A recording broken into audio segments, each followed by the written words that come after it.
pagkakaalam ng iba, mga kapatid, ang ministry ito ay ngayon lang kami nagkakilala ni Mayor Duterte. No.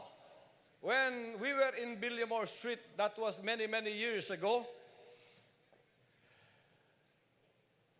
our membership was about 15 members. Mayor Duterte was wearing thick glasses, and I was wearing thick glasses also. We were very slim. He was slim, I was. We are very young. Palagi siyang dumadaan doon sa amin sa Agdao, Villamor. At doon siya nagpasimula na bumisita sa amin hanggang kami lumipat sa Y Gym.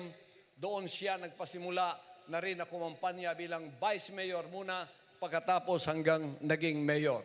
From that time on, our relationship continued not only as close friends, but we have been like the closest of brothers. Kaya pag ako, may binibili akong pagpapala sa akin, palagi ko siyang binibilhan din. Kung bibili ako ng isang sasakyan, bibigyan ko rin siya. Siya naman, pagka nag-golf kami kuminsan, isa na lang chewing gum ang naiwan sa kanyang bulsa, hahatiin niya, sabi niya, hating kapatid, maghati pa kami. Ganon kami ka-close throughout all of these years.